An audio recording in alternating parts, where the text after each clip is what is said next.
Hey everyone, today I'm going to teach you how to report phishing and junk emails in Outlook. So let's get started with this quick tutorial. First, open your web browser and navigate to outlook.cloud.microsoft. Once you're on the page, log into your account using your credentials. This will load up your inbox and give you access to all your emails and reporting features. Now that your inbox is loaded, you'll want to locate the email you suspect is phishing or junk. Take a look through your inbox pane and click on the suspicious email to select it. This might be an email that looks like it's from your bank but has a strange sender address, or perhaps it's an unexpected message asking you to verify your account details. Selecting the email is important because it tells Outlook exactly which message you want to flag for review.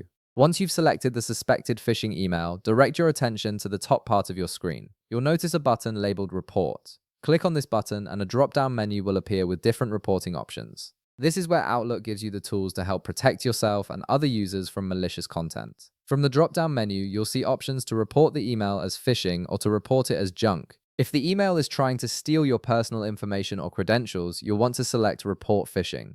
This sends the email to Microsoft's security team for analysis and helps improve their spam filters. On the other hand, if the email is simply unwanted marketing or spam that isn't necessarily dangerous, you can choose Report Junk. This option helps train Outlook's filters to better identify similar messages in the future and move them out of your inbox automatically. After you select your preferred option, Outlook will process your report and move the email accordingly. The system learns from these reports and becomes better at identifying similar threats, which means you're not just protecting yourself, but also helping improve security for the entire Outlook community. And that's it. You've successfully reported a phishing or junk email in Outlook. If this video helped you out, be sure to leave a like, subscribe, and I'll see you in the next one.